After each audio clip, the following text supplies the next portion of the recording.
Uh-oh, we're starting over again. Yeah, Oh, you know. There hey, you go. Connie, what's going Hello, on? Dino. Sorry about that, everyone. No, I flipped to like 1 minute to go again, and I'm like, oh, oops, wrong button, wrong Yeah, button. wrong button. Thanks for having me, Connie. What's going on? Yeah. Oh well. Hey, Hey, everybody in the chat. Good to see everybody. Hey, Sean, Chris. Look, we hey, got Chris. Sean, Chris, Vicky, Harry, um, Lizzie, Ezra. Hey, look at all you guys. Man, that was a nasty dust storm in Arizona. Oh, I Yeah. know. What? I don't listen. I don't know. That's something else. It was a bad dust storm in Dino'sbrickhaven, right? Hey, Kathy, what's going on? Hey, Yeah. guys. Yeah, No, that was Harry, actually, there's no dust in the city at all, my Lego city. So, which is good. yeah, the room is sealed pretty good. Like, I hardly get any dust in like over the entire year. There's hardly any dust. Anyways, you go ahead, Connie. What you do your thing, and when you gotta ask me a question, go ahead. Hello. Hope everyone's doing good today. Thank you for the countdown, Vicky. Yeah, I'm interviewing our fearless leader today, Dino, of the Late Horror Show. If you have any questions, please put it in the chat and we can answer it. Hi, Kathy. Yeah, I guess tonight's the night to ask me whatever the heck you want to ask me. I don't know. Not that anybody cares, but You do. well, yeah, you're close friends here, right? But who the Mm-hmm. heck cares about Dino? But anyways, Hey, we do. If no one okay, likes it, they can kiss their own ass. okay, there you go. Um, I'm working on more Legos, so there's a whole mess of pieces in front of me. You can't see it. It's hidden. I hid it, but I'm working on a castle banquet hall with the lighting and everything. So it's going to look really cool. And what's going on, Connie? I'm jumping right into it. no, go ahead.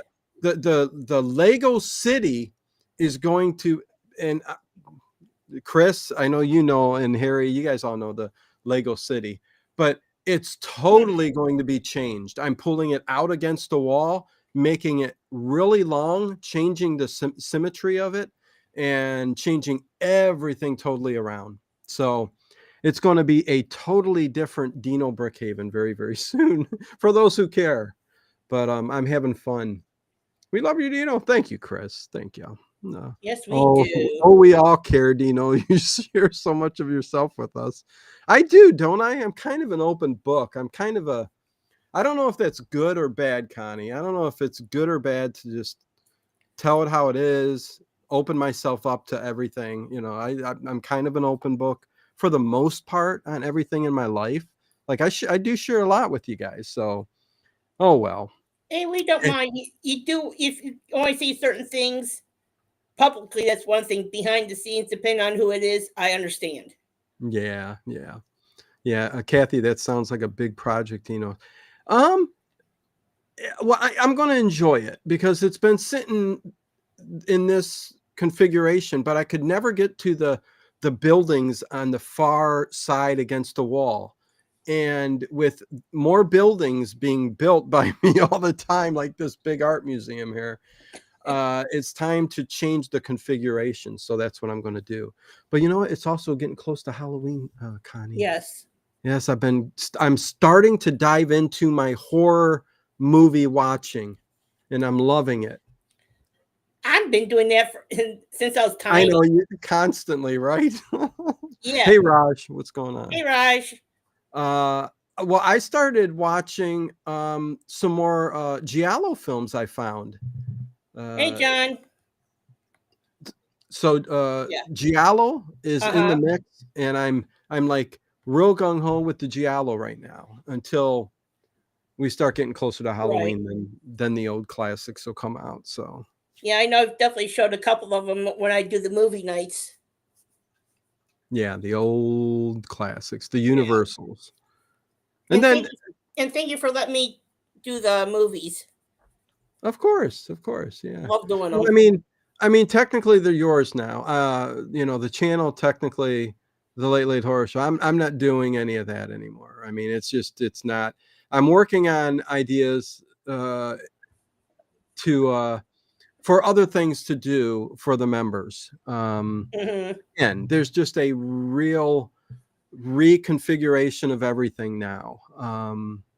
Still doing the old time radio overnight streams twice a week, me and Dave on Sunday, but I'm looking to do a couple other days where I do something different. And you guys will be all notified when I make those changes and stuff like that. The Discord server is gone, lots of technical issues, stuff like that. So I do got to figure out some stuff to do. Right. Ooh, Raj has got a question. Let's see. Dino, have you ever seen a Dan Curtis horror movie called Burnt Offerings? Is it really good? Oh yeah, Burnt Offerings it's a classic, right, Connie? Oh yeah, it is actually. Yeah, it's up there in that classic category. So yeah, no, definitely a good one. The Dino Brickhaven citizens are going to feel like the Twilight Zone. Has it out of the buildings up here? Well, Chris, what's the Lumi Bricks who make these ones like the art gallery here with the lights and all that. They've got a haunted house that they're bringing out, and Lego. Nice. Oh, this thing's gonna be all lit up. It's really cool. It looks black rooftop and red kind of house colors to it, like the shingles and all that. It's really, really cool looking, and I cannot wait to put that together. So there's going to be a lot of change. But Chris, what is it to uproot a whole city and change it around, right? The apocalypse came, destroyed everything, and I'm going to rebuild is what I'm going to do. So are we going to be seeing any updates on Brickhaven? Yeah, I know I've been saying it a while, but yes, you will be. I plan on the days I'm not doing anything on the Late Horror Show now, going in depth on the insides of these, like I did on my previous videos, show the inside of the buildings and stuff. And then as I start, which should be happening this week, start reconfiguring the city, I will do some video updates on that too, fairly frequent. Good. Yeah, so expect more from there. Anything for dino'sducksoup? Oh yeah, no. Every now and then I'll get in the mood to where I start fixing some audio on a lot of these old comedies and game shows and stuff like that, and I put them up there. So I know I've got maybe I put 25 up there when I did a couple months ago or a month ago. I will be doing that again soon too. So yeah, always expect something from what is it? The 3 channels now? Yeah. I mean, so the 2 others slower than this one, but that's going to be changing a little bit. So, maybe more so on Dino Brickhaven and always something on the Late Horror Show. That's always going to be the case until I'm just done and I'm like, yeah, no more. I'm going to sit in a chair and just I'm going to sit in a chair and just build Lego. Anyways. Anything special coming up for the Late Horror Show? Always stuff going on, but yeah, Halloween. I expect to have like a Halloween get together again, like we've done in the past for members and Patreon members. But for the channel, me and Dave are doing some things, in October. But yeah, no, expect something. There'll be something. Good. Yeah, something different. I know. I got away from doing the trivia nights and the other like movie reviews and stuff like that, and just set Sundays for me and Dave. But things will be changing. Yeah, you'll see it coming. Yeah, I think for the better. I think for the better. Oh, good. Are you going to do a candy night again or something similar to it for in October like last year? Well, yeah, me and Dave already got our October Halloween special set, but I'm not sure about the candy because he was really grossed out by the candy on last year's Halloween special. So depends. I mean, we'll talk Halloween tradition, stuff like that. We'll have fun. Oh, good. But I'm also looking to do a podcast type show where I talk old school horror, just a podcast style, just me, with a special guest every now and then. So expect some new stuff coming up. Oh, all right. Yeah. Love the Any, hat action, Connie. huh? Ezra likes the hat action. Yeah. Oh, thank you. This is my new one I got from mom and dad a couple of years ago when they were in South Carolina. Is it a Spirit Halloween? No, Steampunk actually, hat? it was handmade. Really? Yeah, Okay. yeah. Of course, steam. Me and steampunk. Oh yeah, steampunk, man. That's awesome. Ezra, I think here. There you go. Now that's the Spirit Halloween. Yeah, this is my first one. Yeah, yeah. I like that one too. That's cool. Thanks. This one's a little bit bigger, so I had stuck something under it so I could fit my head in. Yeah, you Or can't. if it does, or it'd be down to here. Yeah, yeah. I'd love a podcast show, Christopher. Yeah, yeah. No, it'll be Yeah. it'll be in the style of me talking all different types of material, like paranormal. I'll touch on all these topics during the podcast, like paranormal. I'll touch on some horror, and I'll just touch on maybe some basic things that topics that I just want to throw out there. Mhm. So it'll be something different. Because I need something different, Connie. Yes. I need something different. So that's coming fairly soon. I've been working on that a while, and I want to launch that, right. Good. So, Right. yeah. Any special guests you think I might be able to get in? I already have some horror people that are in the business. That have reached out again to me, and definitely plenty of paranormal people to bring on and talk about paranormal topics. So that will be coming. But yeah, no, I just got oh God, he was a special effects artist in Hollywood, and he's got a new book out. Offhand, I can't remember the name. Yeah, but I think I know who you're talking about. Now I got a brain fart on that one. Well, a couple days ago, he sent me a message, and I got to return the message back. But that would be interesting because he worked on some really cool horror movies. So that'll be nice. What about Linda Moulton Howell? Connie, she didn't want.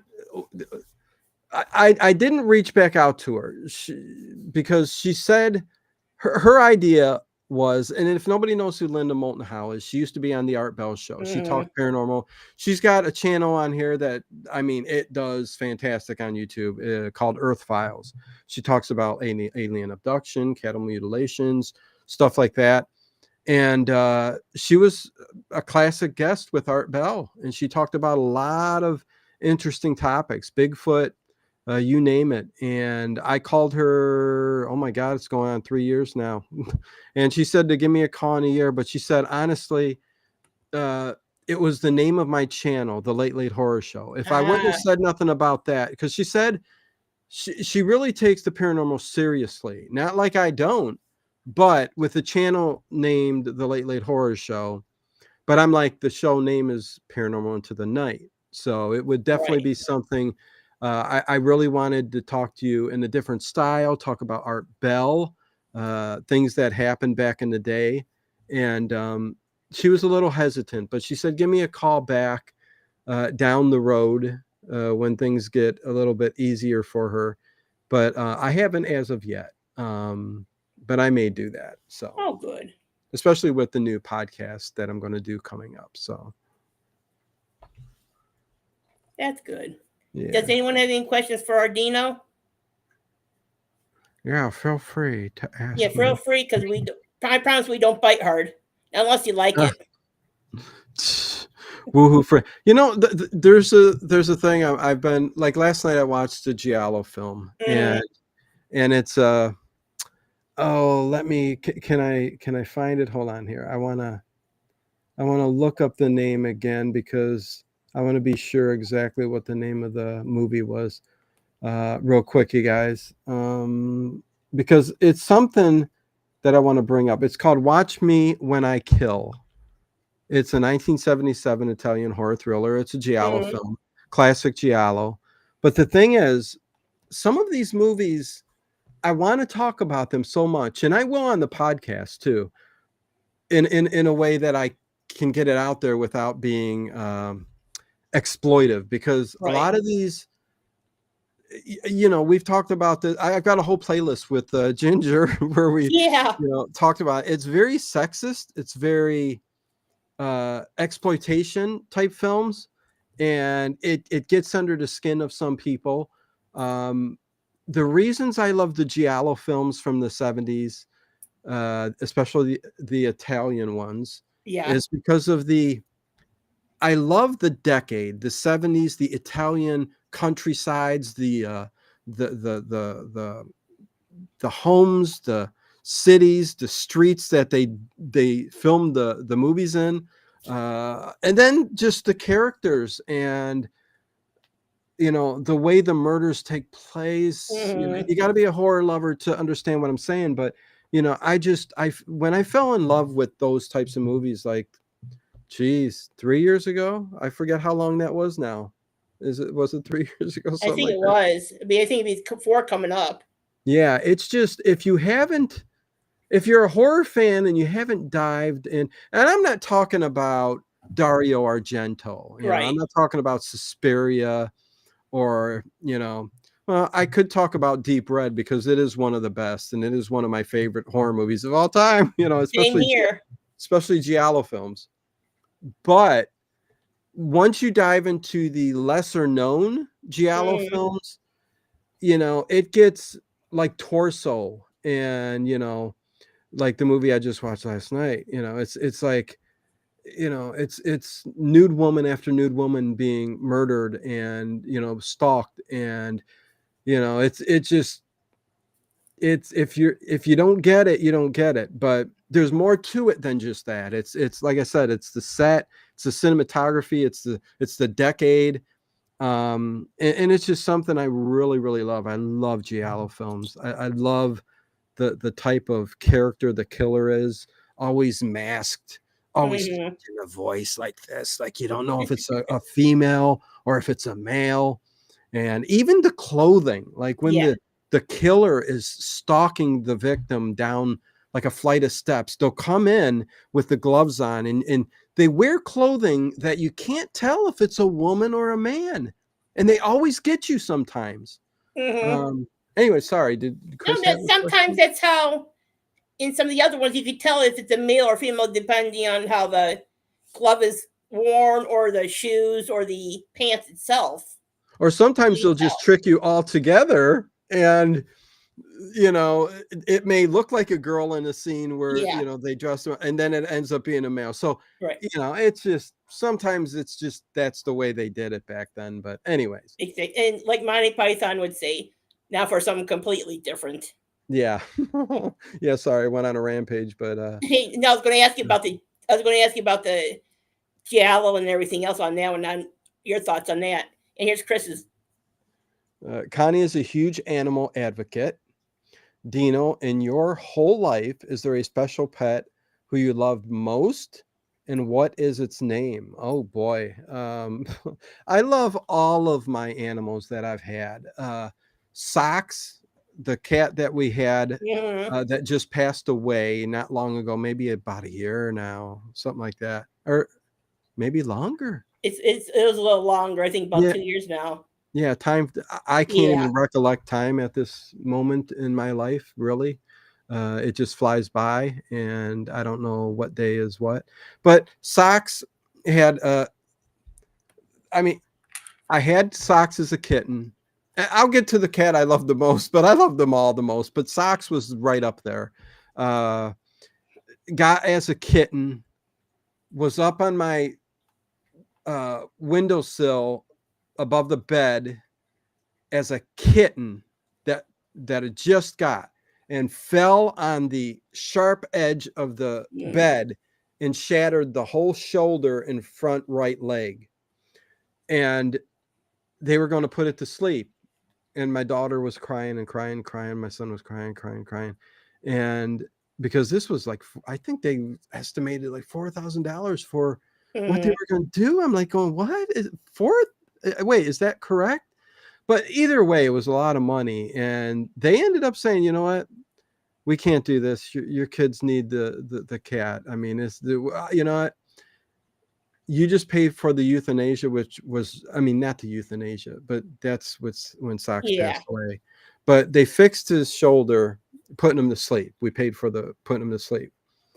Well, he was a Socks too, Chris. He had the white paws and the white, a tuxedo cat. Mm-hmm. And they called it Socks because it looked like it had a pair of white socks in front of his paws. But shattered it all. So he had just one front leg, and he went up and down the steps. He ran all over the place. This cat was built like a bulldog. I mean, because it only had one leg in the front, so Mm-hmm. it built it up so that it was a brick house. But fast forward to like 5 or 6 years, I think Socks had about 5 good years. Okay, 5 good years. And then all of a sudden, overnight, diabetic, needed to start taking insulin because was wondering, why is it drinking so much, and it found out it was insulin resistant on top of it. So it's a cat that's dealing with diabetes, but no matter how much insulin you pump into the cat, it's not working. So it's like watching, and this is sad, but it's like watching something die right in front of your eyes. And every day went by and got thinner and thinner and thinner. And those last days was skin and bones. And I'm like, I told my daughter, I'm like, listen, it's just, we have to put it to sleep. It's just, there's nothing we can do. So, that's a tough one. It But is. it was awful. And but the thing the cat I loved the most in my life early on was my black cat, all black. Azrael was its name, Azrael. And it only loved me, Connie. It hated everybody else. Anybody walked by, it was, it'd claw them and everything else. But that cat lived a good life, but roughly around 13 years old, got an infection in its jaw and had to be put to sleep. So, but that's the story of the cat, the paranormal cat. And that's why you'll see Pandora, the tuxedo cat, in all of my streams, because Azrael, when he passed away, the next night, literally, I've told this story before too. Thanks, Harry, and everybody. It does suck losing a cat or a pet in general. It's something you love. But Azrael, and this is, people going, you're nuts. But for a long time, it could have been, I forget, a couple weeks up to a month. I think I felt it. He used to always sleep behind my knee. He would cuddle up on the bed. He would jump up on the bed and cuddle between my knee. And that first night, I felt something jump on the bed, and you can feel the cat on the bed walk up to my knee. And I felt it, just shift into place there. And I'm not joking you. Anybody who has had anything interesting like that in a paranormal sense happen to you, you get it. You could laugh at me if you want, but for the next week, I felt it every night. Then it slowly started to fade, and then it still went on for about a month, but it got less frequent. And then about that month, cutoff, just never happened again. But for that first week, you could feel the actual cat jump on the bed, walk to my knee, and I didn't freak out. It was just pleasant, It's just, I'm like, I got Azrael there. This is the coolest thing ever, And that's what happened. Such a comforting feeling, Kathy. Yeah, yeah. It most certainly was. It was.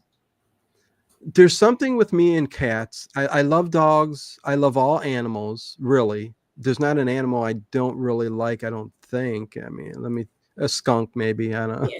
know. I grew up with animals pretty much almost my whole life. Yeah. Because I was about a year old, and I'm But 54 right now. yeah. And you're talking about the cat that only likes you. Yeah. Mom's cockatoo Pepper. The Mhm. first night we got him, he was a rescue. Took to mom instantly, and I was in the middle. And when he gets into his funky moods, I would have to go and feed him. Hated dad with a passion, majorly. Keep in mind, dad's like 5'9", 5'10". Yeah. Having a bird that's a couple of feet tall, pin him in the corner. Ay, ay, ay. Well, listen, I had a yeah. Oh, go ahead. Because the way the beaks are, the bigger the bird, the more damage they could do, especially with their feet as well. Yeah. People don't realize it. The one time he was out, he made a beeline for dad, climbed up the chair in the dining room, got him on the middle of his back. He paralyzes it. Hey, get your bird off me. Didn't know why. Yeah. Who knows? It probably was from the previous owners. Oh, yeah. If you got it a little bit older in the past, yeah, too. Yeah, my grandfather was like that. Yeah, we ended up had to make the decision. Like we had him for like over 5 years, but he was just getting worse with dad, and worse and worse and worse. Aye, that's not good. No, but I had a grandfather who teased every animal that my family got. I love my grandfather to death, but he didn't take to animals too well. He did take to the parakeet that he had, and he taught it to say the F word, whistle at women, and say a couple other bad words. And I'm like, oh my God, so nuts, so funny. My grandfather was something else. Yeah, kids. I know how. Only my two birds don't actually know how to swear. 2 words: damn it and shit. Oh, jeez. But they know when to say it though, especially my tail and Tiberius. Yeah. Well, it's tough to teach birds, man. To speak. I think. I mean, am I wrong? Not all birds can talk. People think they right. can, but not all. Yeah.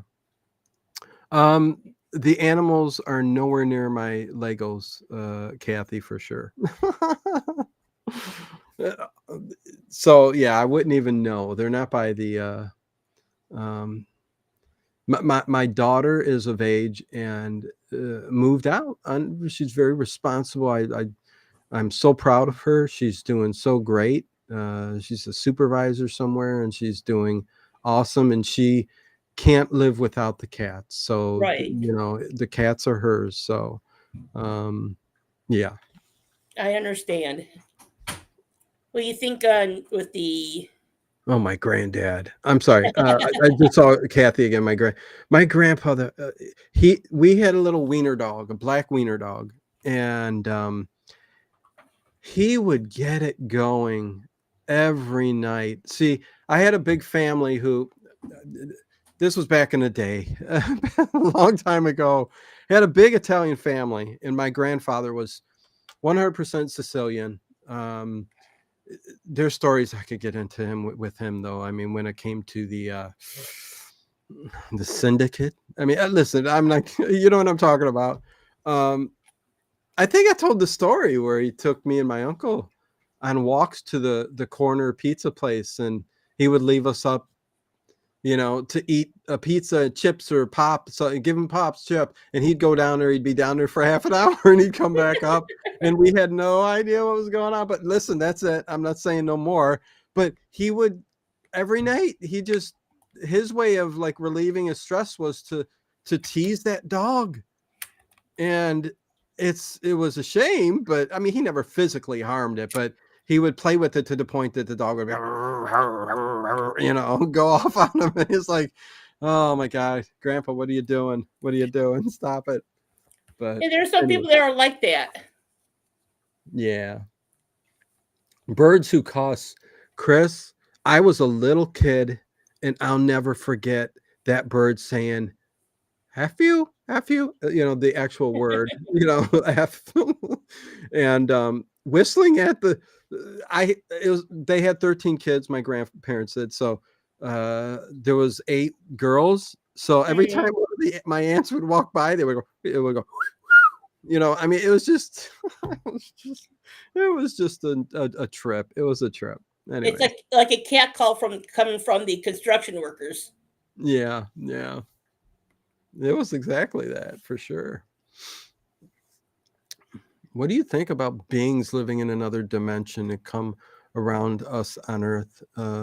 I've done many shows on it and had many people. If you look up Paranormal to the Night on the channel, the Late Late Horror Show, you'll see a bunch of people that I've interviewed. But yeah, I 100% agree with that. I mean, yeah, I mean, I believe there's many dimensions, and all it is when you talk about dimensions is there's a frequency to life and energy, and that's why they say a lot of times, ghosts are hanging around. So we don't see them, we hear them. Mhm. Sometimes we see knocks, we hear. Sometimes we see them, but the interaction is very hard and very difficult. It's because they're on a different frequency.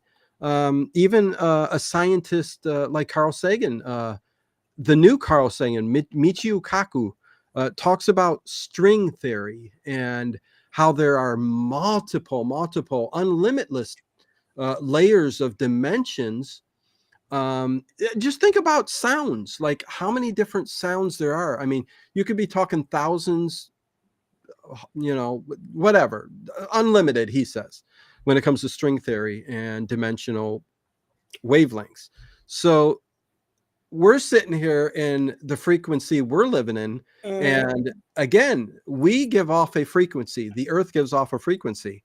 And if you can adjust that frequency a little bit to get to a different dimension, which people say they do, especially when you can, get that astral travel down, or you tinker with certain things. But no, 100%.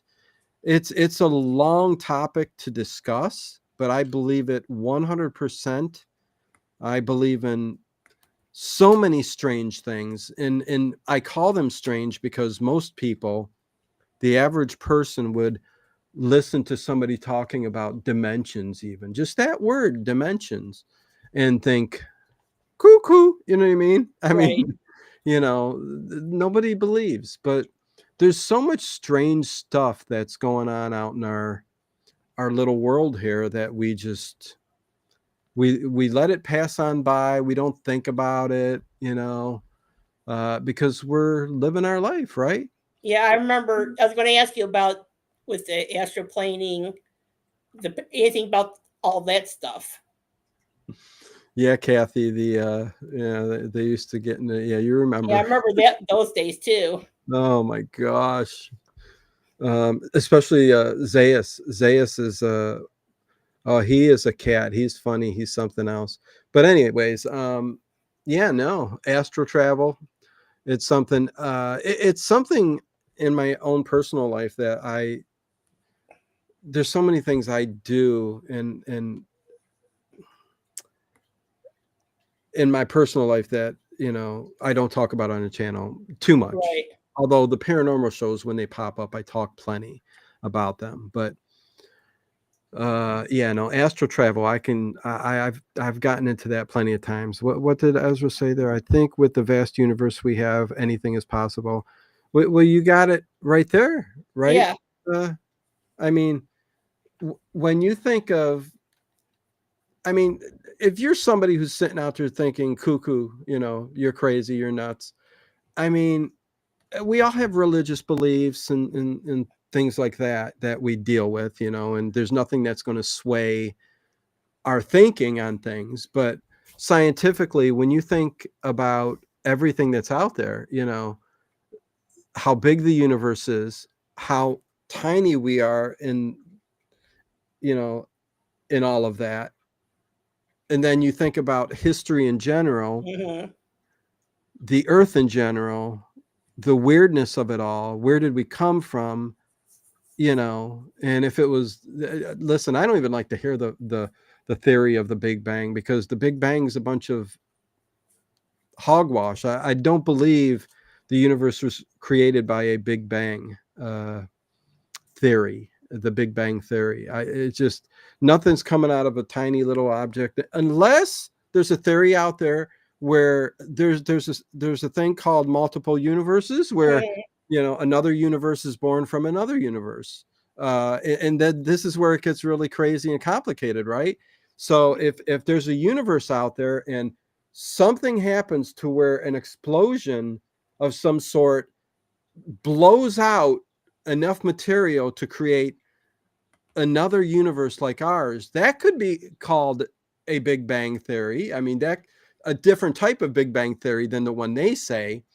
I don't think we came from nothing and all this was created from that. I mean, you know what I'm saying? Yes. I would much more go with the theory of a universe and an escape or an explosion of sort that creates this bubble universe that we live in ourselves. There could be multiple universes out there that have all been created this way. So, and you could even break that down solar system to solar system, right? We've got solar systems out there right now that are creating themselves. You know what I mean? So it's an ongoing process. So and everyone has their own frequency on what they can see and hear. Oh well, yeah. We all have our own limitations or abilities or whatever you want to call it. But and then you got to, if you want to even go deeper than that, and you say hogwash on everything, why don't you just ask yourself a question? Where did it all begin? I'm not talking about Big Bang theory, but say that's what happened, or say we were all created by an almighty being of some sort. Then what created the thing that created what is here now? And if there was something that created us here now, what created that thing, process, or being that created that? So you can, it could just keep going on and on. It's like looking in the mirror, through a mirror, that effect where I forget what it's called, but you see again and again and again.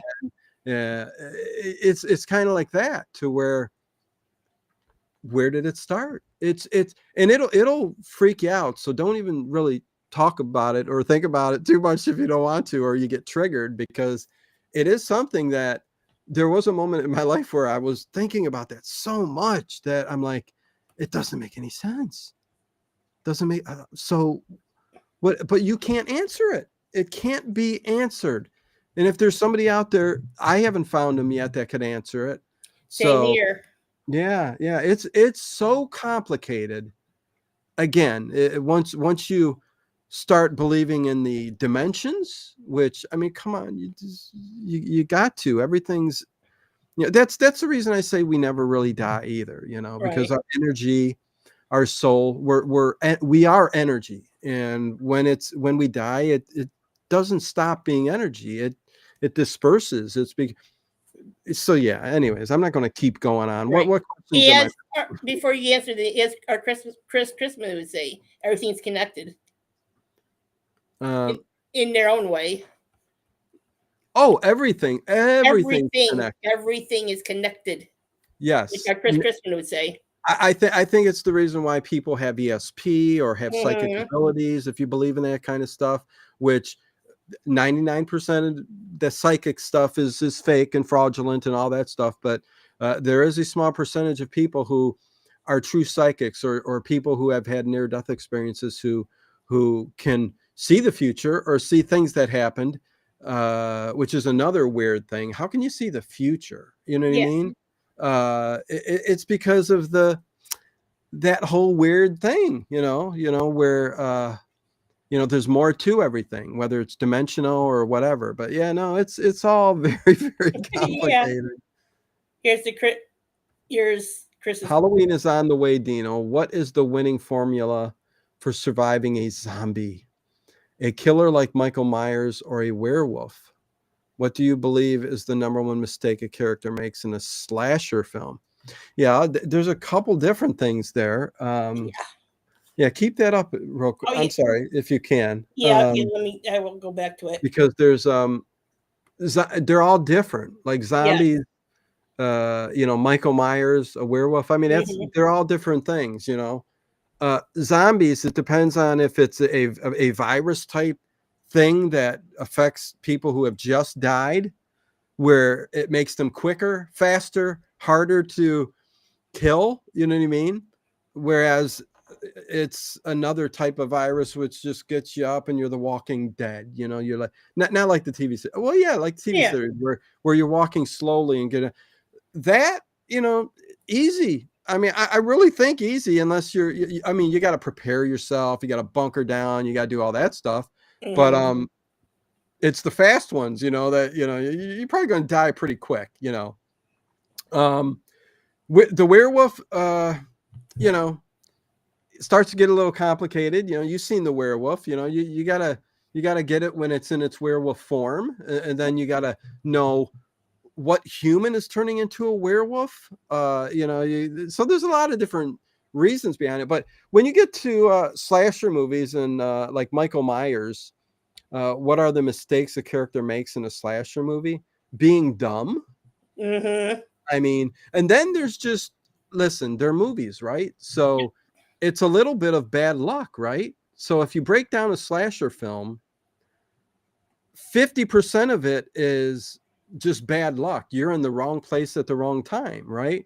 So you can be smart as hell and you could be prepared as hell, but if you're down there cutting fruit or whatever, and they come up behind you and you're not expecting it, you're dead. But the other ones who try to chase them down, I always say you let the killer come to you. You don't chase the killer unless you really know where he's at, what's going on around where the slasher or Michael Myers is, but you let them come to you.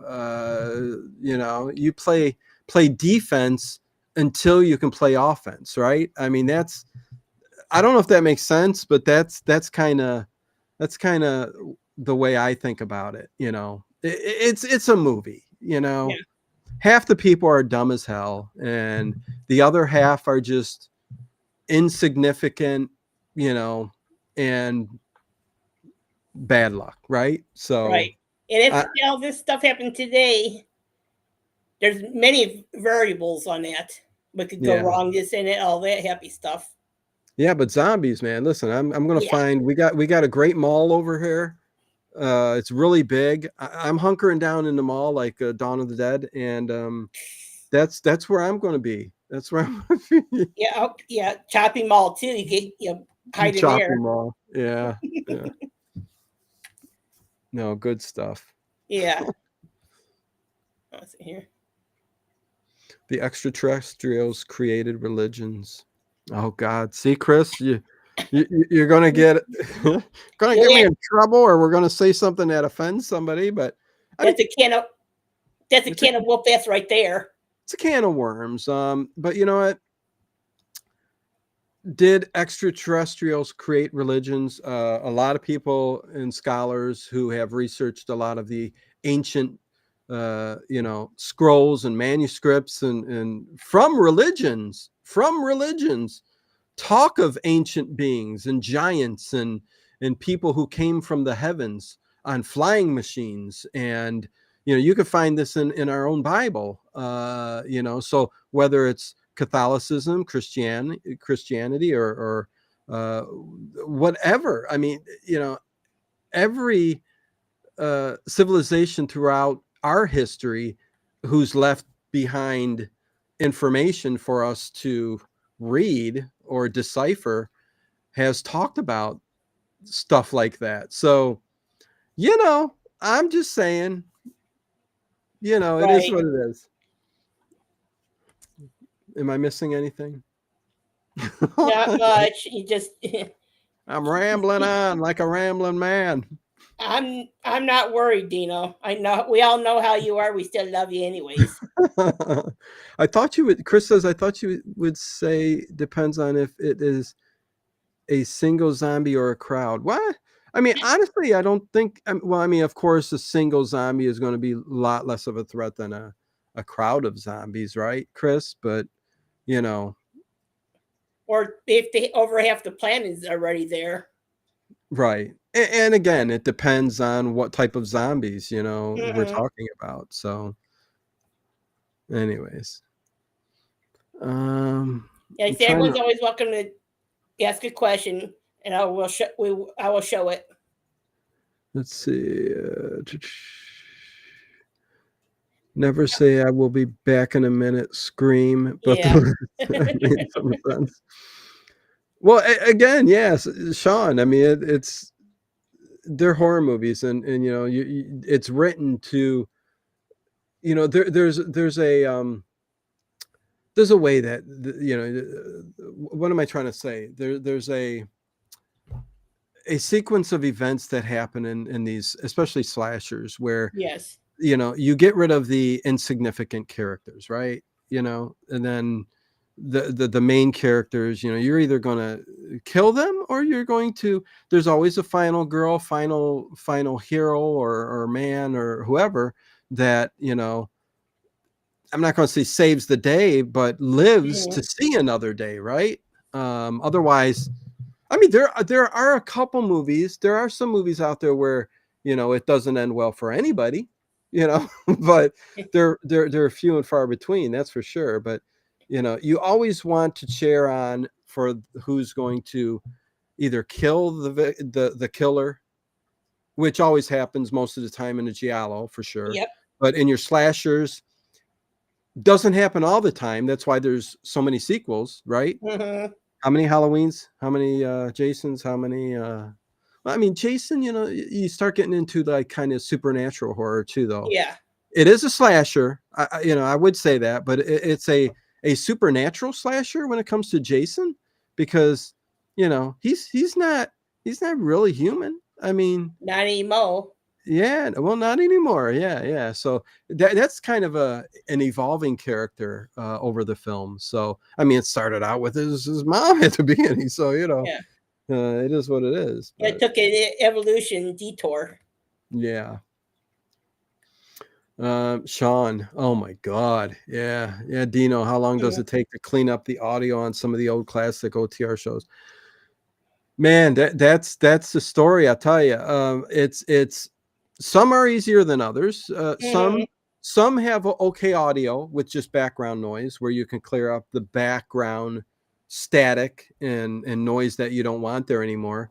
But then you get the other ones where the sound quality just is so poor, and you have to tinker with a lot of different things, and it depends what tools you use to clean up the audio. But it's not easy for all of them, that's for sure. Some of them are very difficult. There's been shows where I've spent half an hour on one episode because I would get out the background noise, bring it to a good level, but the sound of the voices were still so muffled, and you try to raise levels on certain other like bass and stuff like that. It's a little complicated, but not really. Anybody can learn Mm-hmm. if you Google a video and stuff like that. But some of them harder than others, and it's nice to hear some. Like I really made so there's a program I found, and I'm not going to give it away, but there's a program I found that really does. It just came out this past few months, 6 months, maybe a little bit longer. Since you've been hearing the really crystal clear stuff that for some of these that you're like, wow, that sounds good. That's how long I've been doing it for. It might have been up to a year, but I don't know. It's a program. I'm not going to say because I found out you can figure it out too. It totally does the job for making a crystal clear sound voice, and it's just amazing, and it does a great job. But I'd say that's one of the things that I'm trying to do most of the time now, because everything else is up on the channel. And I started off streaming the old time radio shows. A lot of the qualities were what they were, right? So you may see a spooky stream back in the day, and it was nice even hearing that, right? Even though you had some static, it was like listening to an old radio back in the day, where you try to get it perfect, but you still got static in the background, right? So that's kind of what it is, and a lot of people like that. I know there's people that don't even like it sounding too crystal clear, because it takes away from how it's used to sound on the radio. So I get that too. So there's a balancing of trying to make it, which I think I got now, like tonight's stream with the CBS Radio Mystery Theaters. There's a little bit of that, it still sounds like it came straight from the radio, but they sound great because they were fixed up. So that's what it is. Yeah. How did I know there's some of us that know this story. How did you get into the YouTube with the Ted and leading to where you're at now? It started with me and lemon pie. I don't like lemon pie. I mean, Hi, Lemon. The person's fine. Made it in. I never was able to eat lemon pie or lime pie. I guess it's because I'm a chocolate person, heart, deep down, and nothing's going to change that. It's got to be chocolate. So, yeah. Anyways. Yeah, I know Lemon from the Dad Mans and a couple of the other channels. Gotcha. But yeah, no, 10 years ago, real quick, and I'll do it as fast as possible. Yeah, me and Ted, my friend Ted, we were friends forever. We decided we love talking about horror films. We love old silent films. We love old comedy. We love Buster Keaton and Harold Lloyd, Lauren Hardy, Abbott and Costello. But I had a love of the old Universal horrors. He had a love for Hammer horror films. And it just evolved from there. And then we started talking, hey, why don't we do a show once a week? We'll get together, since we get together and talk like this anyways, and just we'll stream it. And this was just when key lime pie, Dino, it's a must try. It's funny because I've never tried it, but maybe I'll try it. Lemon cake is beautiful. Oh, I know I'm sugar and chocolate, but anyways, so we got together and just started talking horror films. And I think I told you about the way, it started with an iPad, oh my God, the sign fell down. It started with an iPad where we just talked on an iPad and streamed live with it down. So it was dark. It was just a black screen. That was our very first one. And then we popped it up. And I did my first shows for the first year on an iPad, just shooting up and going live that way. And then I found a connector for the microphone that went into the iPad and made it sound better. And then next thing you knew, I got a little Logitech webcam, and it made it, even still to this day, I don't like the look of it. It just never looked good. But now I got a nice camera, 4K camera, and it works great. So, and just worked up to, right before the pandemic, thing happened, that's when I decided to do the old time radio streams overnight. And I'm like, and the thought process was, okay, instead of me sitting here with it, I'm going to stream it on my channel and listen to it. It wasn't for any reason of like, I'm going to do this this is what my channel is going to be now. No, I just wanted to hear Sherlock Holmes overnight. And I said, I'm going to stream it and listen to it on my headphones. So I kind of stumbled into it, and that's how that happened. And I don't think I stopped ever since, up until I don't know how long ago it was I stopped doing it every single day. But yeah, I mean, now it's to the point after 6 years of every single night, 24/7. I mean, can you imagine? There's like 15,000, streams, 1,500 streams or more. That's a lot of streams. So you could literally, that could be the next 7 years straight. If you listened every night for 7 years, you probably would have something new every night to listen to. So, but I started getting messages too, from people saying, oh my God, you wouldn't believe this helped me so much tonight. I got hospice care floors, nurses saying, you don't know how much this helps, the patients, it just settled them all down. So I was doing good is what I was doing. And so I started, and I decided to take this full time when it kind of blew up, not because of monetization or anything like that, but if you're going to take on something full time, which is the same thing a nurse does, it's helping somebody. These became a thing that even when I was sick as a dog, I would drag myself to the computer and stream it overnight for the people who needed it, because they were telling me they need it. This is something we need. So it needed to be done full time. I worked from morning to night for 6 years straight doing this. And I didn't want to let anybody down.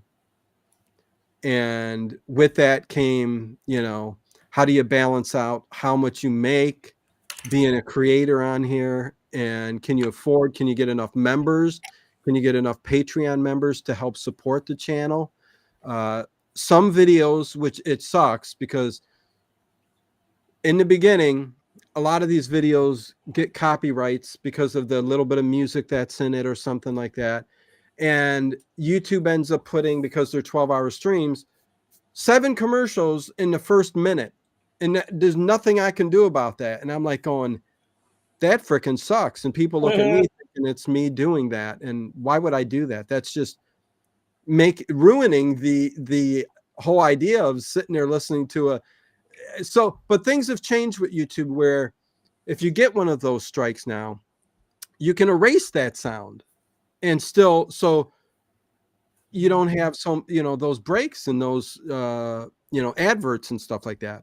But what I like to do is keep that now at the beginning, and then you don't got nothing after that. So, but, I made it full time, and now it's come to the point to where it's just, I've done most of what I can, and it just became burnout.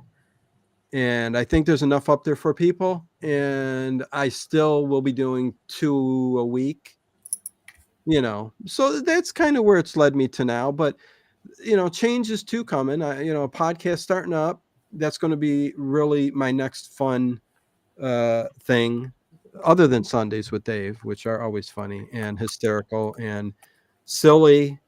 And we are always crazy when we do Sundays. Hey, Larry, how you doing? Yeah, I've noticed that with the couple of the things I do adjust with a couple of my videos on my bird channel, I had to wipe out the whole song in a short and replace it with something else. Yeah, like Be Yourself Adventure says, these copyright claims are a little easier to handle. Yeah, they make it. Thank God. I mean, listen, there's so many things that are done wrong on this platform and drive me crazy even to this day. I mean, it's just ridiculous, because whether you go to Rumble or wherever else, this is still the place to be by a long shot.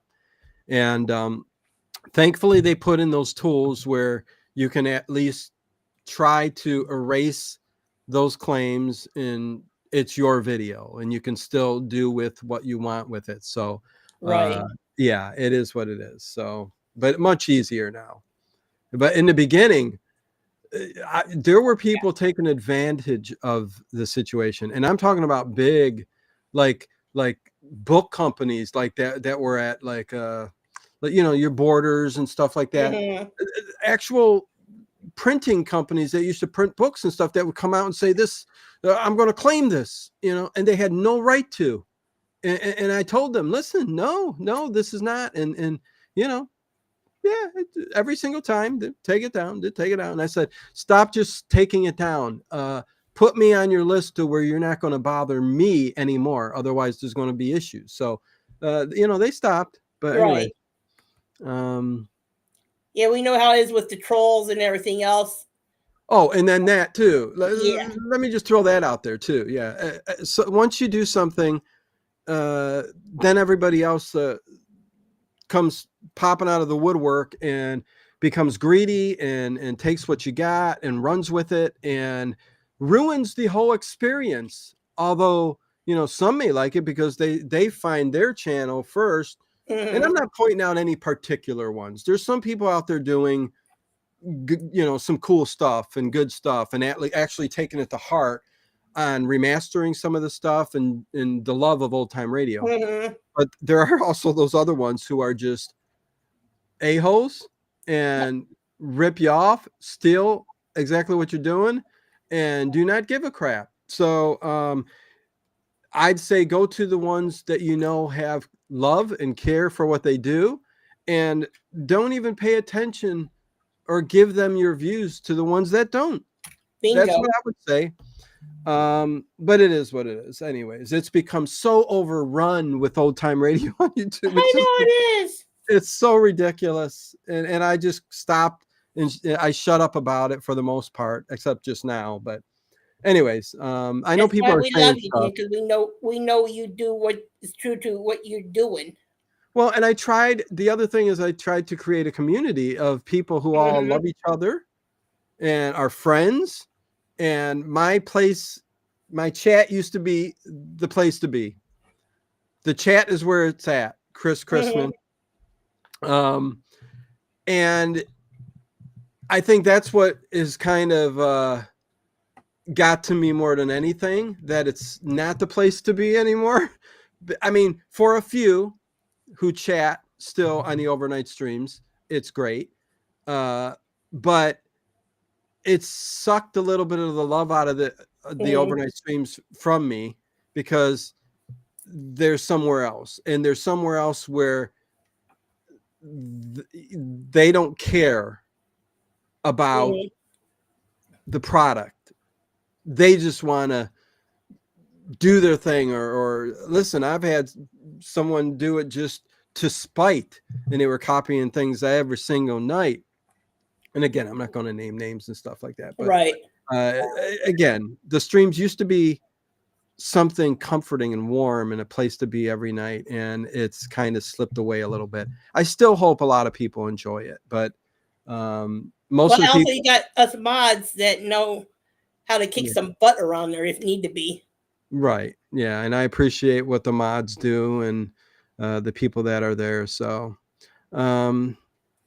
how do you know? Can you share your channel in the chat of I would truly appreciate. Larry. Yeah, go ahead, Connie. Larry, I check in the descriptions under in the stream. It's called the Late Horror Show. Yeah. So if you put the Late Horror Show, it'll come straight up. And it is in the description, like Connie said. But yeah, I appreciate it. Were there other questions I missed? Right here, Chris has one right there. Do you believe that modern love stories are as romantic as love stories from the 1930s silver screen? The thing, Chris, is I don't watch a whole lot of the new stuff, especially those types of movies. I really don't. And it's because I really kind of gave up on some of them. I know there's a lot of good movies that are made today, and it's hard to follow. Okay. It's hard to find. Like, we're living in a whole different era where there's Netflix, Hulu, Paramount, HBO Max, you name it, go on and on and on and on and on. And it's like Apple TV. It's like, where do you find the movies when they come out? Where it's just, so it's hard to find any really good ones. There were a lot of great love stories back in the day, because I think you just had a lot more people coming up with a lot more original ideas back in the day. And there were people who strived artistically to get their work out, and it really meant something. So you got that feeling inside of love when it came to romance and romantic movies, right? Back in the day. Whereas now it's like a rehash over and over of the same old stories. And when everything in Hollywood is about the big name actor, the big name actress, and maybe they don't click on screen, or it just doesn't go flow right or something. I just don't think the heart of creativity is there in Hollywood like it once was. I just don't think, even up through the 80s. The 80s shot out a lot of crap, but Yeah. it also shot out a lot of very great films. I mean, I think some of the greatest horror ever came from the 1980s, especially 82, 84. I mean, but again, classic Hollywood, 30s into the 40s, but the 30s really is when a lot of that stuff, romance and the creativity of the story itself, really came out. Late 20s, right after the silence, the first talkies that started, it was a lot of musical and romantic comedy stuff. I mean, that's what really came out of that era, because of the fact that you could talk on film, so it just bring out a whole different type of thing. It's understandable with burnout, Dino. I had it in July to August on the set. 16-hour days, nonstop every week, Friday to Sunday morning at night. I had to take a hiatus. Yes, man. I tell you, yeah, 16 hours. I don't know, man. All I know is I'm getting, even the days I do a stream, even days I don't, sometimes it's more. I got a kid who I'm training for track and field. But yeah, it's burnout, man. It's a thing. It's a real thing. That's why you see a lot of YouTubers stop eventually, and they're just like, I just can't do it no more. It's just too much, A few rough spots for Dino, but he came through it even better than before. What did Sean say? Let me see. And thank you, Vicky. I don't know what Sean said. Oh, what a ride. It's been appreciated. You hanging in, Dino. Seriously appreciate it. You had some big bumps, but endured the adversities.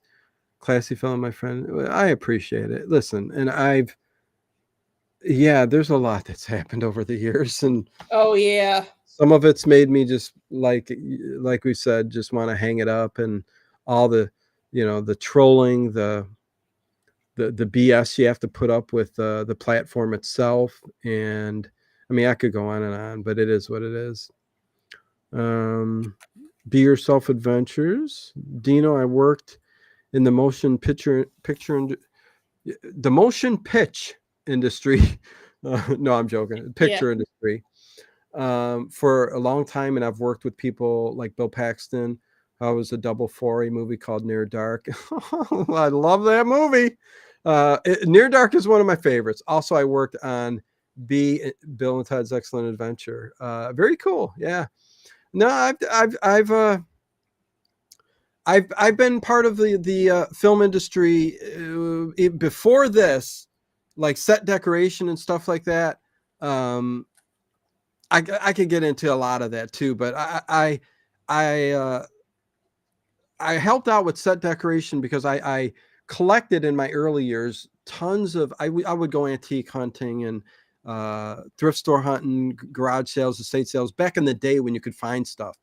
I've collected, even now, I've got like 1,200 lithographic prints that are very rare, and I collected those throughout, plus books and other things. So I've worked with Ron Howard's daughter, the Lone Ranger, the movie sets, all the pictures you see up in the set of the Lone Ranger with Johnny Depp.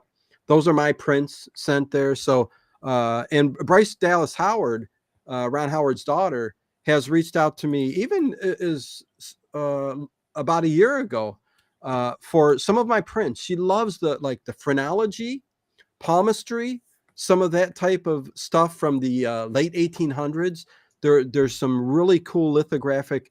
Back then, they used to take the lithographs and they would hand color them with pencils, color pencils or something. It just, they look beautiful the way they were done. And so yeah, no, I've had some doings in it.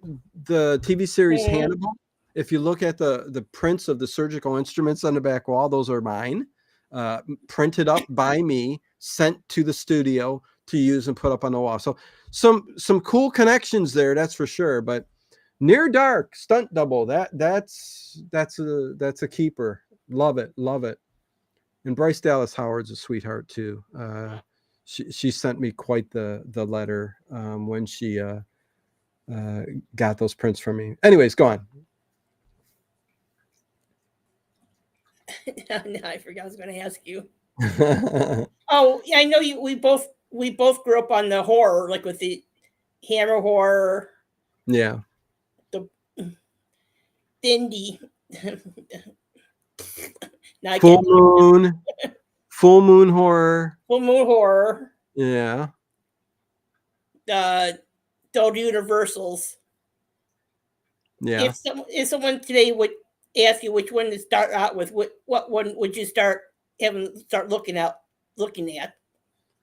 Oh, I definitely, I would say Universal over Hammer, but because they're just so iconic, so classic. Yeah. I mean, if you're going to be interested in horror to begin with, I think going to the classics, like I'm talking about classic black and white Universals from the the 30s.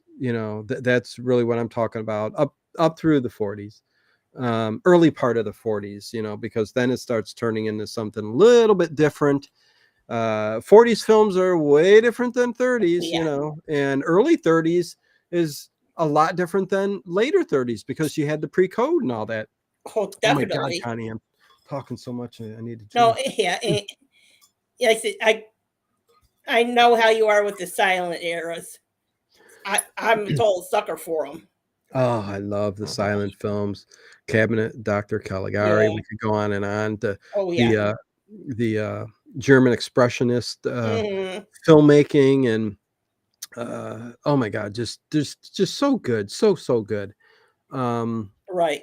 But there's nothing like the feel of an old black and white film from the 30s. I know, and I know how you are on. Go ahead. Remakes or reboots. Mm-hmm. Hate them totally. If they're going to do something like that, do a continuation. If they have to. Yeah, I never cared much for remaking the old classics, just for the fact of how many times can you, like Dracula? I mean, come on, we just had the new film again, and you know what? You know how many versions of Dracula came out this year? Oh yeah. If you look, I mean, I think there's like 10 adaptations of actual movies that were produced by movie companies. It's ridiculous. But it goes to the fact that, listen, things have changed. You got to make money. So the companies that put these out to companies like Netflix or Amazon or whoever have to know we're going to make money. So what is this? Is this, well, we know Dracula is a known name. We're going to get, but the creators or the writers who come in with these scripts or screenplays and say, please, this is, I think this can do something. They look at something that's different and weird and say, nah, I'm not going to take a chance on this. So many great,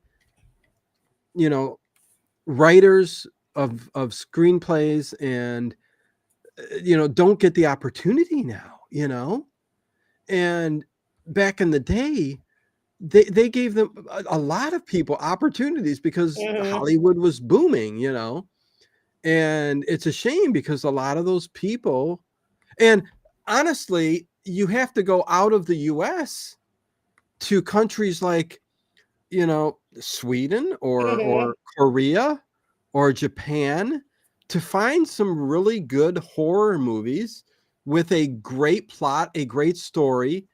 You know, and yeah. even some European countries are really coming out with some good stuff now. Oh, I agree And with you. yeah, it's just the US is it's all been commercialized, and I hope that changes. I really do. I hear you. Like I said, Yeah. that's why you think some of the independents are getting noticed, because they have some fresh ideas on things. Granted, some might be terrible, but Yeah. it's starting in the right direction. Oh yeah. Oh yeah. Be Yourself Adventures. By the way, Dino, Connie is such a sweet person, and she's hardworking. Well, listen, yeah, Connie's been a part of my channel from the beginning of Old Time Radio. So Yeah, 6 years, Connie, something like that. 7, 7 years, something like so that. Because I knew you from before I even hopped on your channel. I knew you from the Mummy Janet and the and Monkey. James' Yeah, channel, the Mummy and the yeah, Monkey. yeah. Yeah, Connie started out on the channel. She was there every night. She's very few people are there. Was there from the beginning and is still here now. There's a handful of people.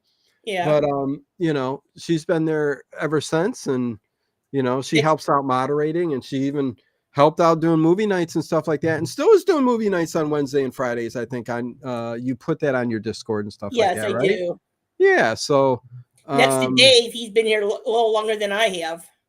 oh my God, yeah, Dave's been the longest. Mm-hmm. He's been there like before YouTube when I was doing podcasts on Facebook. So, Mm-hmm. yeah, Dave's been around a long time, but some of the people have been around a while, but people come and go. I understand that, Oh it is what yeah. it is. So Blackula, I What do you loved think those of when I was, of those ones? The Blackula, the Blackportations.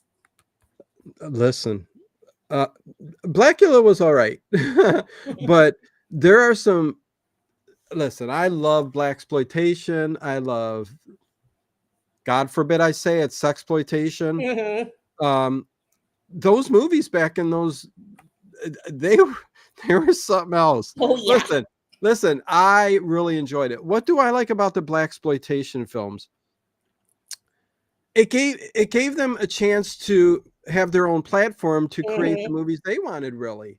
So as much as it was exploitation, it was also the fact that you got to see uh black people, purely almost all black people, all black cast Mm-hmm. in these movies, and some of them were hilarious. Yeah. And you know and I'm not saying they were written the best or they were the best movies ever, but if you like that genre of filmmaking, and even the actors Mm-hmm. that came out of there, some of them came out to go on to become actors in bigger movies. So, Mm-hmm. uh, it was a starting point for some stuff. Oh yeah.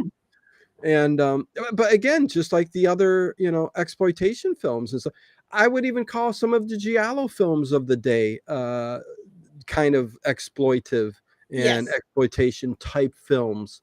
But just, yeah, no, it's, I Yeah. love the genre. I love it. I really do. It's the weirdness. I've got a weird quality to me. I love the odd. I've always been an artist in my head, and the different, the odd, the weird is the stuff I like. And I've always been like that from a little kid to now, and I doubt I'll ever change. So, yeah. That sounds kind of like with me being the odd child. You know, I'm the only child here. Even though I don't have no brothers or sisters, Yeah. I can relate to what you're saying. Yeah. Oh yeah. Yeah. Ezra Carter. Good to hear that, Dino. Yep. Yep. Yep. Yep. Man. Uh, and I'm sure you probably watched some of those movies if you haven't, or maybe you haven't because you haven't seen a lot of horror films, Ezra. Go back and watch some of those, Yeah. man. Oh They're yeah. Please. they're really, really good films. I love them. I They're really out do. there. Yeah. Yeah. But anyways, Do a search and see where you could find them at. uh, yeah, there are some websites that cater Mm-hmm. to like exploitation movies and stuff like that. Something weird video, you can find a lot of weird stuff on there. But I think even right here on YouTube, I think you could find those films. I And know, it's easy to do a search on Google right? and a I list. know. Yeah, I know. Blackula Scream is on YouTube. There you go. Yeah. Well, that's where I go and find a lot of the Giallo films too, because they're Italian made, they're Italian dubbed, so it's easy to stream those on the channel. That's for sure. Oh yeah, I did. That's how I got a lot of my movies from YouTube. Yeah. Hey Ed, I'm glad you made it in, hon. Being a part of this channel has allowed me to grow on set as an actor, so thank you. Well, that's awesome, Ezra. That's cool. Good to hear. I'm glad. Yeah. It's been nice having you around. That's for sure. I mean, Yeah. you know, listen, I love I love most of the people who have made their way through the channel, but there are a select few who, you know, listen, some people have issues, problems. That's just life in general, right? I mean, it is what it is. So, let's see. I have used a lot of what I have watched and talked about on the channel in the past year as allowed me to change things and set and make them better. Very cool. Very cool. Oh, that's good. I'm glad to hear that. Yeah. And you said Ed is there? Is Edward Mr. here? Ed, yeah, Ed, yeah, Ed Stathis is here. Mr. Ed is here. What's going on, Mr. Ed? Want to say I give you my support, your channel. How you doing? Hey, Ed. Good to see you. Here's what Larry's for Larry. I really appreciate you bringing him on tonight. I checked out his channel. It's absolutely amazing. Well, thank you. Yeah, appreciate that. Yeah. Try to do some good entertainment and have some fun, and I'm a little crazy and a little wacky, but that's what makes me me. It is what never mind. I'm going to keep my mouth shut. It's too loaded. I don't want to get demonetized there, Dino. No, you're good. I think I loved Omega Man with Charlton Heston because it had varied ethnic actors. Well, yeah, Omega Man was, you know, yeah, that's all I could say. You said it perfectly, Chris. Yeah. Omega Man is a great one. It is. Chuck Heston is a little, I think it's weird. He's one of those actors that I don't think he's the best actor, but there's something about his personality that you end up liking, and he's kind of enduring. It seems like where he has it seeps into each individual character that he does on all the movies, regardless. Oh yeah. Like Planet of the Apes. Yeah, I was about to bring that up. Fantastic. Yes! And was he the best actor in it? No. Omega Man. Come on. He wasn't the best actor in Omega Man either, or Soylent Green. I was about to bring that one up too. Yeah, that's a classic. But there's something about him that makes you go, but you know what? But I love it. I love it. It's great. So thank you, Chris. Love you right back. Love you right back. And granted, and Connie is amazing too. Yeah. Chris is such a, you know what? Chris is a wonderful soul. I can tell you that. She has you can feel it. You know what I mean? There's an energy that she puts out there that just, you know, that Chris is a wonderful soul. So, you know. I wish Roberts would have seen Soylent Green before he passed. Who? His character. Yeah. Okay. Yeah, Soylent Green was I mean, listen, that's another classic too, though, right? You're eating people. Soylent Green is made out of people. Really? That's the running joke. Yeah. Oh well. Well, Charlton Heston, yes. top 3. I give Planet of the Apes #1 for me. Omega Man 2nd. And then I would put Soylent Green. I think those are the top 3 Chuck Heston films. I'm not much for the Westerns unless they're, oh boy. I'm very selective on Western films. So that's all I'll say. I love the spaghetti Westerns. Anyways, it depends. Omega Man is just an awesome movie, but Vincent Price, Last Man on Earth is even better. Oh, yeah. Yeah, I mean, you get the story, but then you get Vincent Price. So yeah, how it can't get any better than that, right? So Yeah, you can't go wrong with Vincent Price and no. anything.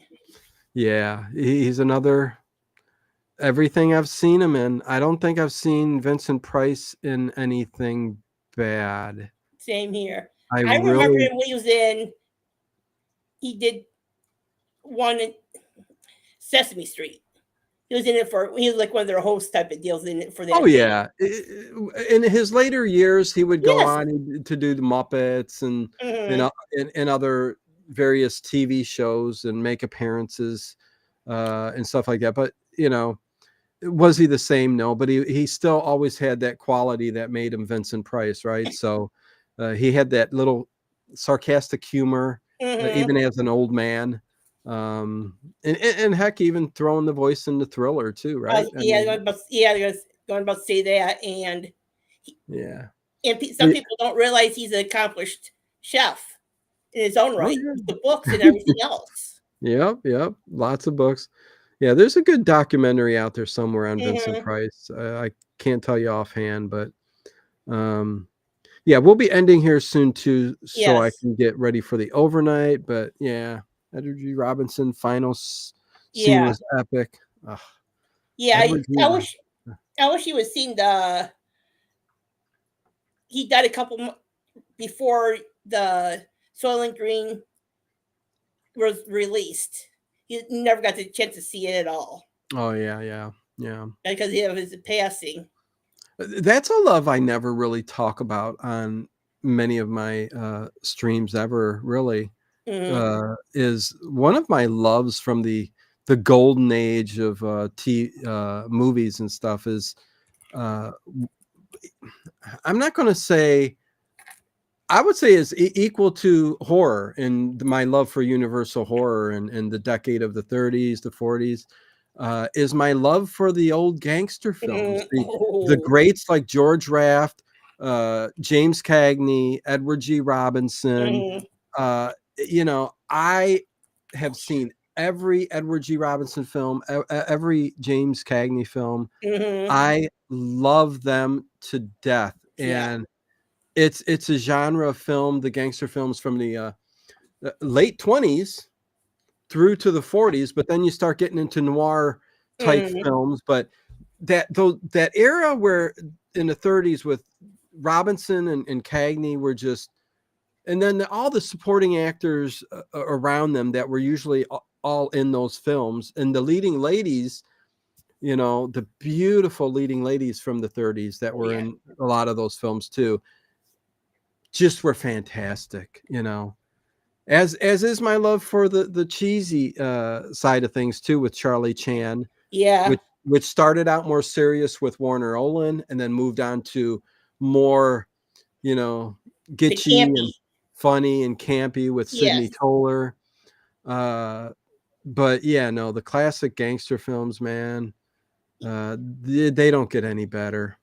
That's for damn sure. I enjoyed them myself. Totally. If I put it on right now, I probably, if it's on, I would be watching, and I wouldn't know exactly where Yeah, it is in that point in time. The second I see the picture. Ah, yeah. okay. Now that. Yep. Seen him so many times, right? Yes. Yeah. So yeah.